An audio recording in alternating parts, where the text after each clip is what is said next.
여러분 안녕하십니까? 8월 27일 굿모닝 MBN 시작합니다. 먼저 오늘의 주요 뉴스입니다. 대피 작전이 긴박하게 진행 중인 아프가니스탄의 수도 카불 공항 인근에서 연쇄 자살 폭탄 테러가 발생해 미군 12명과 아프간 주민 60명이 숨졌습니다. 테러 배후에는 탈레반과 적대적 관계에 있는 이슬람 국가 아프간 지부인 IS 호라산이 지목받고 있습니다. 한국 정부를 도운 아프간인과 가족 378명이 어제 한국에 도착해 코로나 검사를 받고 임시 숙소에서 하룻밤을 보냈습니다. 음성이 나오면 충북 진천 공무원 인재개발원으로 이동하는데 수송기 공간 부족으로 입국하지 못한 13명도 오늘 인천공항에 도착합니다. MBN 여론조사에서 윤석열 전 총장이 37.1%의 지지를 얻어 33.3%에 그친 이재명 지사를 오차범위 내에서 다시 앞섰고 범야권 후보 중 홍준표 의원은 20%를 넘어 눈길을 끌었습니다. 여당의 언론중재법 강행엔 반대하는 의견이 61.2%로 절반을 넘었습니다.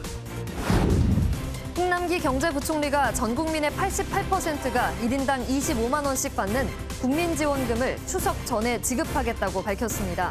소상공인과 중소기업을 대상으로는 추석 전후 41조 원을 신규 지원하기로 했습니다. 오늘 발표될 코로나19 신규 확진자는 1,800명 안팎이 될 것으로 보입니다. 줄곧 한 자릿수를 기록해오던 코로나19 사망자가 하루 새 20명 늘어 4차 대유행 이후 최대치를 기록했습니다. 오늘은 전국이 흐린 가운데 충청과 남부지방엔 최대 150mm가 넘는 많은 비가 쏟아지겠습니다. 서울과 경기 남부, 강원 영서 남부에도 최고 60mm가 내리겠고 주말에도 남부지방 곳곳에 비가 지날 전망입니다. 필사적인 탈출 행렬이 이어지는 아프가니스탄 카불 공항 근처에서 자살 폭탄 테러가 일어났습니다. 미군 등 최소 90명이 숨졌는데 대규모 폭발이 일어난 데다 부상자가 상당해 사망자 규모가 더 커질 것으로 보입니다. 전광열 기자입니다. 현지 시각으로 26일 저녁 카불 하미드 카르자이 국제공항 에비게이트와 이곳에서 250m 정도 떨어진 바론 호텔에서 연쇄 자살 폭탄 테러가 발생했습니다. 바론 호텔은 서방 국가들이 카불 탈출 대기자들을 묵도록 하는 숙소였습니다. 외신 보도와 미군 발표를 종합하면 아프간인과 미군 등 전체 사망자는 최소 90명이고 부상자도 150명을 넘습니다. 두 차례 자살 폭탄 테러로 부상자가 상당한 상황에서 카불에서 또 폭발이 일어났다는 보도도 나온 만큼 사상자는 더 늘어날 것으로 보입니다. While we're saddened by the loss of life, both U.S. and Afghan, we're continuing to execute the mission. Our mission is to evacuate U.S. citizens, third country nationals.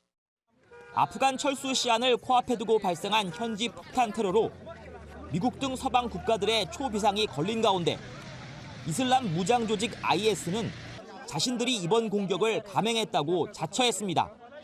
케네스 맥켄지 미국 중부 사령관이 IS의 공격이 계속될 것으로 예상한 가운데 미국과 영국, 호주 정부는 자국 시민권자들에게 테러 위협을 이유로 카불 국제공항 인근에 있지 말라고 강력하게 권고했습니다. 테러 직후 바이든 미국 대통령이 백악관에서 긴급 안보회의를 소집하고 대국민 연설까지 하자 탈레반 수석 대변인은 카불 공항의 미군 통제 지역에서 발생한 테러 공격을 규탄한다며 IS와 선을 그었습니다. MBN 뉴스 전광열입니다. 이슬람 극단주의 무장단체 ISK가 카불 공항 연쇄 테러는 자신들의 소행이라고 주장했습니다. 탈레반과 적대 관계인 ISK가 아프간 정국의 주도권을 확보하기 위해서 이번 테러를 저질렀다는 분석이 나왔습니다. 전민석 기자가 보도합니다.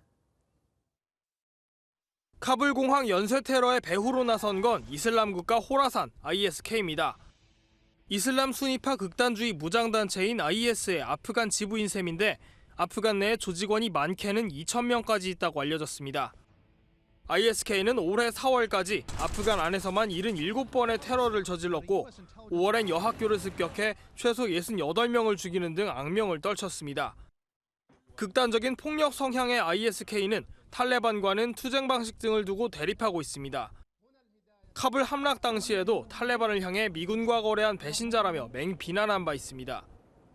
I think that in the larger sense, it could also be anticipated that the Islamic State in Khorasan would attempt to assert its presence and that it would attempt to challenge the Taliban's rule, which it did with the attack. 카불 공항 테러는 아프간의 정상 국가화를 선언한 탈레반에겐 악재입니다. 탈레반이 아프간을 통제하기는커녕 카불의 치안조차 제대로 확보하지 못했음을 드러낸 셈이기 때문입니다. 테러 대응에 실패한 바이든 미국 대통령 역시 뼈아픈 타격을 입게 됐습니다. MBN 뉴스 전민석입니다. 어제 오후 입국한 아프가니스탄인 378명이 우리나라에 도착한 지 15시간 정도 흘렀습니다. 코로나19 검사를 받고 공항 인근에서 대기 중인 아프간인들은 1시간쯤 뒤부터 충북 진천 인재개발원으로 이동하게 되는데요. 현장 연결해 분위기 살펴보겠습니다. 임성재 기자, 아프간인들은 진천에 언제쯤 도착하나요? 네, 오전 10시 반쯤 아프간인들은 이곳 진천 인재개발원에 도착하게 됩니다. 어제 오후 입국한 아프간인들은 곧바로 코로나19 검사를 받았는데요. 검사 결과가 나올 때까지 공항 인근에 마련된 한 호텔에서 휴식을 취하며 대기했습니다. 다만 모든 아프간인들이 임시 체류시설이 마련된 이곳 인재개발원으로 오는 건 아닙니다. 양성 판정이 나올 경우 중증도에 따라 병원이나 생활치료센터에서 치료를 받게 되는데요. 음성 판정이 나오면 예정대로 이곳으로 이동해 자가격리를 포함해 6에서 8주 정도 머물게 됩니다. 곧 특별 기여자로서 아프간인들이 도착할 이곳 진입로 주변엔 아프간인들을 환영한다는 내용의 현수막들도 눈에 띄었습니다. 반대로 환영 현수막이 신고를 받고 철거되는 등 수용을 반대하는 목소리도 있었습니다. 당일이나 바로 전날 저녁에 알았던 점이 좀 아쉬운 것 같아요. 또 충분히 설명이 좀 있었다면 이해하는 사람이 더 많지 않았을까 생각합니다. 충북도는 주민간담회를 열어 상황을 설명했고 주민 불안을 덜기 위해 인근에 24시간 경찰 기동대를 배치하기로 했습니다. 추가로 아직 한국 땅을 밟지 못한 아프간인 13명도 오후 중 우리나라로 입국할 예정입니다. 지금까지 진천에서 MBN 뉴스 임성재입니다. 우리 정부를 도와 일했던 아프가니스탄인들이 국내에 안전하게 도착한 건 우호국의 협조와 우리 직원들의 헌신 덕분이었죠. 기적이라는 뜻의 미라클로 이름 붙인 이번 작전은 대성공이었습니다. 정주영 기자입니다. 아비규환으로 변한 카불 공항. 군인이든 종이에 코리아, 한국이란 글자가 선명합니다. 우리나라 외교관 역시 직접 공항을 찾아 한국행 아프간인을 한데 모았습니다. 이번에 입국한 391명 가운데 절반은 10살 이하의 어린이들. 우리 공군 특수부대 요원들은 아이들에게 먹을거리를 나눠주고 갓 태어난 아기의 상태를 직접 살피기도 했습니다.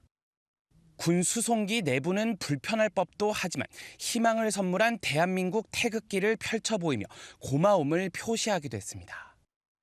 이번 수송작전 뒤에는 우호국들의 전폭적인 협조가 있었습니다.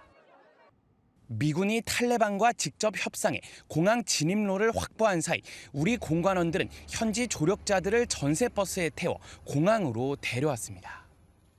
We left our home early morning, so we didn't face any checkpoint.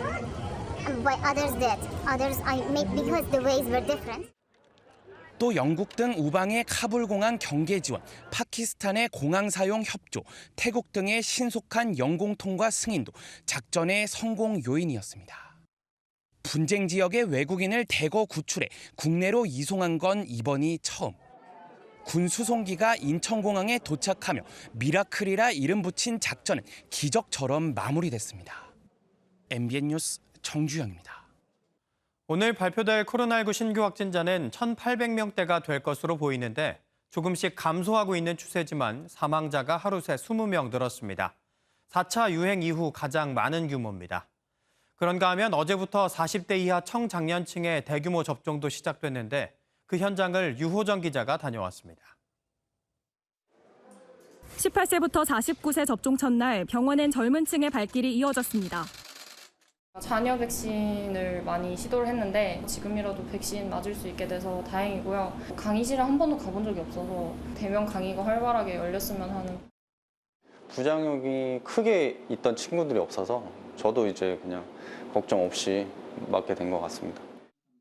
젊은 층에서 화이자와 모더나 접종 후 심근염과 심낭염 발생 보고가 있지만 오히려 코로나 감염 시 심근염에 걸릴 가능성이 훨씬 크다는 게 전문가 진단입니다. 심근염과 심낭염은 완치가 되는 병으로 보시는 것이 맞습니다. 보통 6개월 이내에 대부분 심장 기능이 대부분 정상으로 돌아오고요.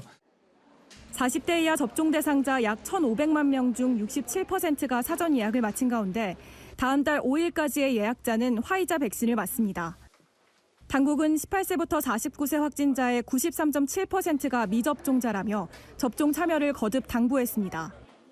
미접종자 중에 사망자는 8명인 반면에 접종 완료자 중에는 사망자가 없어서 중증과 사망의 예방 효과를 확인할 수 있습니다. 코로나19 사망자는 20명으로 7개월 만에 가장 많이 늘었습니다. 이 중 미접종자가 14명이고 접종 완료자는 없었습니다. 정부는 이른바 위드 코로나로 전환하려면 고령층의 90%, 성인의 80% 이상이 접종을 마쳐야 하고 빠르면 4분기부터 부스터샷을 진행할 예정이라고 밝혔습니다. MBN 뉴스 유호정입니다. 델타 변이 바이러스 확산의 여파로 미국의 코로나19 입원 환자가 10만 명을 넘어섰습니다. 미국에서 코로나19 입원 환자가 10만 명을 넘긴 건 겨울철 대확산이 정점에 이르렀던 올해 1월 이후 처음으로 지난 6월보다 6배 이상, 백신이 없었던 지난해 같은 시기와 비교해도 2배가 넘는 수치입니다. 입원 환자가 늘면서 병상 부족 현상이 나타나고 있는데 미국 플로리다주에서는 코로나19 환자가 넘쳐나 암 환자 입원을 거부하는 병원이 나오기도 했습니다. 더불어민주당이 오늘 언론중재법 개정안을 이번 달 30일 본회의에서 처리할지 여부를 논의하는 연석회의를 엽니다. 민주당은 국회 문체위, 법사위, 당 미디어 특위 소속 의원들과 회의를 열고 야당과 언론단체 등의 반발에도 언론중재법 개정안을 처리할 것인지, 예정대로 본회의에 상정한다면 어떤 절차를 밟을 것인지 등을 의논하기로 했습니다. 당 지도부는 강행 처리 입장을 고수하고 있지만 어제 열린 민주당 의원 워크숍에서는 일부 의원들이 반대 의사를 밝히거나 신중론을 제기하기도 한 상황입니다. 여야 통틀어 가장 젊은 대선 후보 더불어민주당 박용진 의원이 MBN 종합뉴스에 출연해 집 한 채 마련하고자 하는 국민들이 투기꾼은 아니지 않느냐며 민주당을 향해 시장과 싸우려고 해선 안 된다고 강조했습니다. 이른바 명락대전에 대해선 민주당이 치명상을 입었다며 이재명, 이낙연 두 후보를 직격했습니다. 안보람 기자가 보도합니다.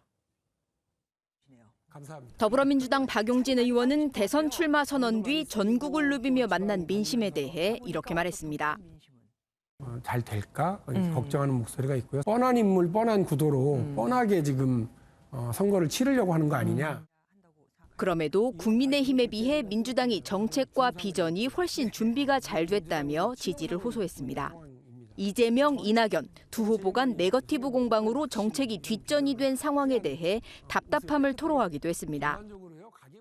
저처럼 젊은 후보가 새로운 인물, 새로운 비전으로 하얀 옷을 깨끗하게 다려입고 나왔는데 흙탕물 다 튀어가지고 지금 엉망이 된 그런 느낌? 최대 화두인 부동산 정책에 대해선 민주당이 시장과 싸우려는 자세를 버려야 한다며 좋은 집을 충분히 공급하고 내 집 마련의 사다리를 빼앗아선 안 된다고 강조했습니다. 내 집 한 채 가지려고 하는 국민들이 투기꾼은 아니잖아요.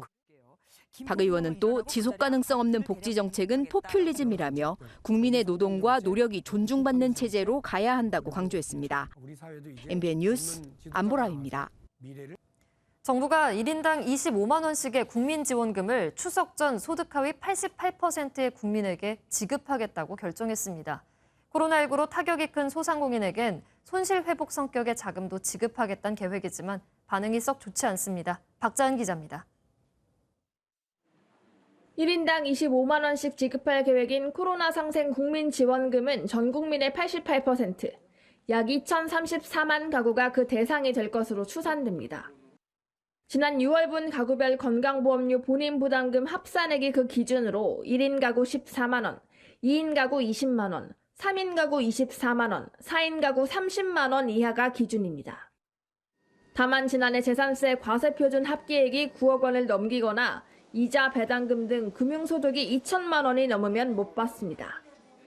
2분기 월평균 사용액보다 3% 이상 더 쓰면 초과액의 10%를 돌려주는 신용카드 캐시백은 10월 소비분부터 적용될 예정입니다.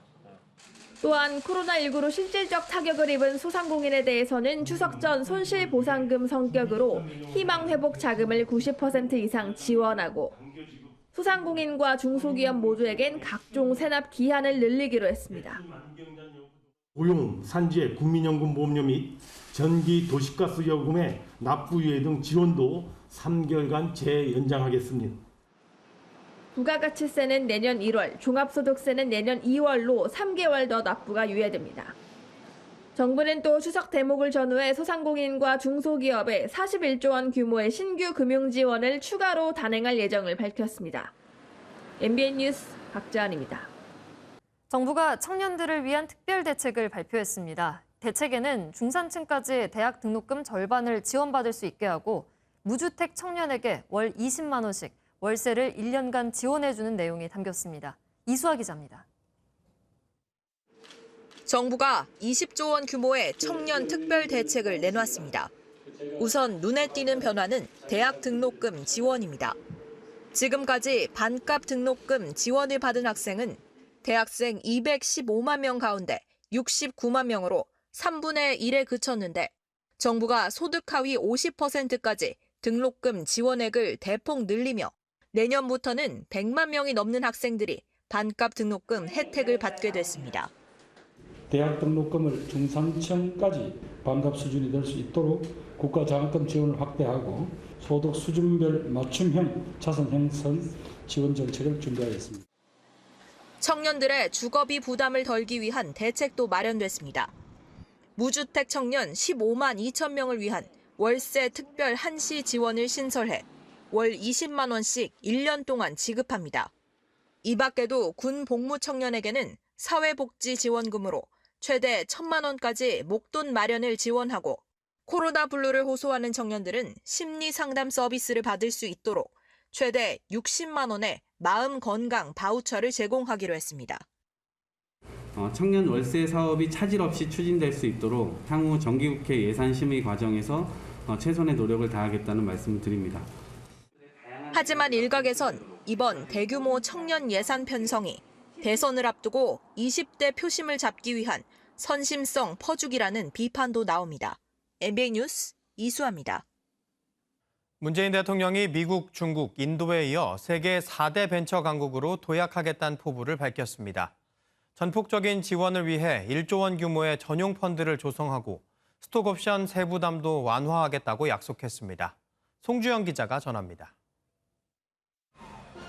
문재인 대통령은 청와대에서 열린 K벤처 행사에 참석해 대한민국이 추격을 넘어 추월의 시대를 맞고 있다고 강조했습니다. 그런 만큼 새 성공 전략이 필요한데 그 중심에 벤처 기업이 있다며 기대감을 드러냈습니다. 창업부터 성장, 회수와 재도전까지 촘촘히 지원하여 세계 4대 벤처 강국으로 확실하게 도약하겠습니다. 이를 위해 기술 창업과 M&A 시장 활성화, 인재 자금 유입 촉진을 약속했습니다. 우수한 인재 유치를 위해 스톡옵션의 세금 부담을 대폭 낮춰 실질적인 인센티브가 되도록 하겠습니다. 위험 부담이 큰 초기 창업기업 투자 확대를 위해 1조 원 규모의 전용 펀드도 조성하고 경영권 부담 없이 대규모 투자를 받도록 비상장 벤처기업의 복수 의결권 주식 발행 허용 법안 통과를 국회에 협조 요청하겠다고 밝혔습니다. 일자리 창출에 대한 기대감도 드러냈는데 실제 지난해 같은 기간에 비해 벤처기업 일자리는 6만 7천 개 늘었습니다. MBN 뉴스 송주영입니다. 교육부가 지난 17일 발표한 대학 기본 역량 진단 평가가 공정성 논란에 휩싸였습니다. 연간 48억 원의 정부 지원이 끊기는 데다 대학 평판에도 영향을 주다 보니 탈락 대학들이 거세게 반발하고 있습니다. 정태진 기자가 취재했습니다. 25개 대학 청장과 관계자들이 3년마다 시행하는 교육부의 대학 기본 역량 진단 평가 결과에 반발해 교육부를 항의 방문했습니다. 멀쩡한 대학들을 평가에 의해 가지고 문을 닫게 하는 이 평가 제도가 과연 정당하고 옳은지 의문을 제기하지 않을 수가 없습니다. 재정 지원 대상에서 탈락한 대학은 모두 52개 대학. 평가에서 논란이 된 것은 학교 구성원 소통과 진로 상담 등 주관적인 정성 평가가 48점이나 차지해 당락을 좌우했다는 점입니다. 이 때문에 학생 충원율과 취업률 등 객관적 정량 평가에서 높은 점수를 받았지만 정성 평가가 낮아 탈락한 대학도 있습니다. 특히 교육부는 코로나 사태로 학교 방문조차 하지 않고 보고서에 의존해 정성평가를 매겼습니다. 어설픈 평가 결과에 인하대 학생들은 학과 점퍼를 대강당에 걸어놓고 항의 시위를 하고 있고 성신여대 학생들도 SNS를 통해 24시간 릴레이 시위를 벌이고 있습니다. 교육부는 불공정 개입은 없었다는 원론적 답변만 내놓고 있습니다. 지금 또 이신청 절차를 진행 중입니다. 다음 주에 최종 결과를 확정할 예정이기 때문에.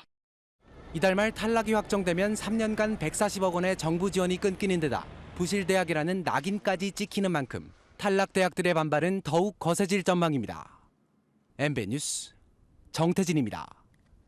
2014년 초연한 마리 앙투아네트가 2019년 재연 후 2년 만에 화려한 무대로 관객을 찾아왔습니다.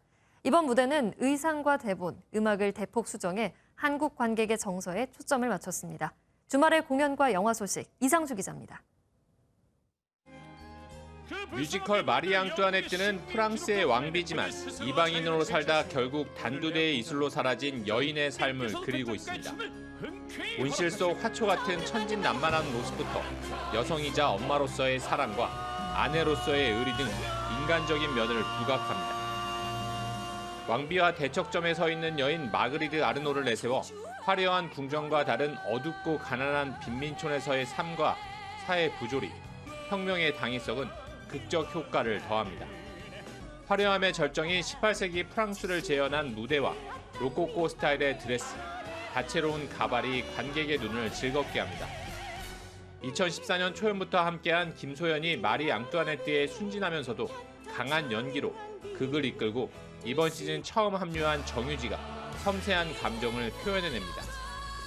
민우 역과 SG 워너비 이석훈, B2B 이창섭, NCT 도영도 안정적인 연기와 노래로 무대를 빛냅니다. 영화 드림걸즈는 1960년대 전설적인 소울 트리오 더 드림즈의 데뷔와 성공, 사랑과 우정을 그린 뮤지컬 영화입니다. 영원한 디바이자 드림걸 비욘세, 아카데미 나무주연상 수상자 제이미 폭스, 레전드 연기파 배우 에디 머피 등 당대 최고의 스타가 등장합니다. 14년 만에 재개봉이지만 비욘세의 명곡 리슨을 비롯한 주옥같은 OST와 무대는 여전히 관객의 마음을 사로잡습니다. MBN 뉴스 이상주입니다. 전통의 명가 FC 서울이 2부 리그 강등 위기를 맞고 있습니다. 이번 주말 제주에 이기지 못한다면 강등이 현실화할 수 있습니다. 조희로 기자입니다. 위험 지역에서 볼을 뺏기더니 그대로 실점하고 쇄도하는 상대를 놓치더니 다시 한번 골을 내줍니다. 올 시즌 부임에 서울의 자존심을 되찾겠다던 박진섭 감독. 작년보다는 분명히 좋아져야 되고 또 예전의 서울의 모습을 또 찾아가야 되기 때문에. 하지만 현재 FC 서울은 K리그1 12개 팀 가운데 최하위입니다. 기성용에다 올 초 국가대표 공격수 나상호와 팔로세비치, 여름엔 유럽파 지동원까지 가세했지만 아직까지 이렇다 할 성과를 내지 못하고 있습니다. 무엇보다 경기당 한 골도 안 되는 빈약한 득점력으로 11위인 성남과 3골 차로 득점 꼴찌를 겨우 면하고 있습니다. 박 감독의 잦은 포메이션 전술 변화가 경기력에까지 악영향을 미친다는 분석이 나오는 상황. 설상가상으로 오는 일요일엔 최근 상대 전적에서 2무 5패로 열세인 제주를 상대해야 하는 만큼 눈앞에 닥친 강등 위기에서 분위기 전환은 순탄치 않아 보입니다. MBN 뉴스 조희로입니다. 정부가 내년도 건강보험료율을 올해보다 1.89% 올리기로 결정했습니다. 현행 6.85%인 직장가입자 보험료율은 내년에 6.99%로 올라 월평균 보험료는 올해 6월 부과 기준인 13만 612원보다 2,475원 인상된 13만 3,087원이 됩니다. 지역가입자의 가구당 월평균 보험료는 올해 10만 2,775원에서 내년 10만 4,714원으로 1,938원 인상됩니다. 흔히 거북이는 초식으로 알려져 있고 동작이 느려서 직접 사냥을 하기도 쉽지 않아 보이는데요.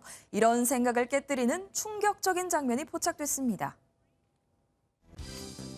동아프리카 연안 세이셸의 프리기섬. 암컷 거북이가 통나무 위에 새끼 제비갈매기를 향해 엉금엉금 다가갑니다.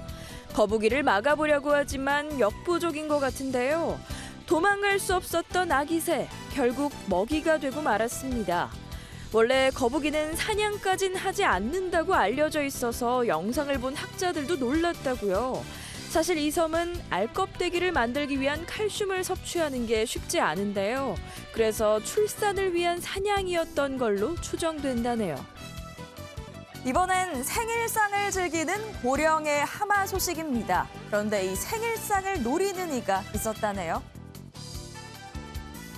하마 한 마리가 물속에서 수박을 먹으려고 합니다. 텍사스 샌안토니오 동물원에 사는 우마라는 이름의 하마인데요. 47살 생일을 맞아 사육사가 준 수박입니다. 옆에서 나도 한 입만 하고 끈질기게 달려드는 녀석은 6살 손자 티모시인데요. 수박에 사과까지 그야말로 진수성찬이군요. 그런데 티모시, 할아버지 드시기 좀 양보하는 게 어떨까? 온갖 잔해를 몰고 다니는 무시무시한 토네이도 코앞에서 맞닥뜨린다면 어떤 느낌일까요? 중국 랴오닝성의 주민이 직접 찍은 영상 한번 보시죠. 영화에서나 볼 법한 초강력 토네이도가 중국 북동부 랴오닝성의 한 아파트 일대를 강타합니다. 영상을 찍는 이분도 얼른 대피부터 하셔야 할 것 같은데요. 토네이도가 쓸고 간 뒤 일대 등 그야말로 쑥대밭이 됐습니다. 유리창이 깨지는 등 50여 가구 이상이 피해를 받고 50그루의 나무가 뿌리째 뽑혔는데요. 부디 인명피해는 없었길 바랍니다. 지금까지 굿모닝 월드였습니다. 오늘은 장마 전선의 영향으로 전국에 비가 내리겠습니다. 현재 호우특보가 발효 중인 호남에는 벼락을 동반해서 시간당 30mm 안팎의 매우 강한 비가 내리는 곳이 있고요. 서울 등 수도권과 전국 곳곳에는 약한 비가 내리거나 빗방울이 떨어지는 곳이 있습니다. 비는 오늘 낮이면 전국으로 확대되겠고요. 밤 사이엔 대부분 그치겠지만 내일 새벽까지 이어지는 곳도 있겠습니다. 오늘 충청 이남 지역에는 적게는 30mm에서 많은 곳은 150mm 이상의 폭우가 쏟아지겠습니다. 시간당 50mm 안팎으로 짧은 시간 내에 많은 비가 쏟아져 내릴 수 있겠고요. 돌풍과 함께 벼락이 동반되기도 하겠습니다. 이들 지역에 계신 분들은 특히나 강한 비바람에 대비해 주시기 바랍니다. 그 밖의 지역은 5에서 60mm의 비가 내리겠습니다. 오늘 장맛비가 내리면서 서울의 한낮 기온은 24도 선에 그치겠지만 남부를 중심으로는 30도 안팎까지 오르면서 무덥겠는데요. 현재 경남과 제주에는 폭염주의보가 내려져 있습니다. 주말과 휴일에도 비가 내렸다 그치기를 반복하면서 한낮 기온도 변동이 심하겠습니다. 내일 서울의 한낮 기온은 28도, 모레는 25도가 예상됩니다. 현재 기온은 서울이 23.6도, 전주 23.1도, 부산은 24.3도로 전국 대부분 지역이 23도 안팎을 보이고 있습니다. 한낮에는 서울이 24도, 전주 28도, 광주 29도, 부산은 30도까지 오르겠습니다. 남부지방은 습도가 더해서 체감온도가 32도 이상 오르면서 후덥지근하겠습니다. 가을 장마는 다음 주에도 길게 이어질 것으로 보입니다. 당분간은 우산 잘 챙겨주시기 바랍니다. 지금까지 날씨 전해드렸습니다.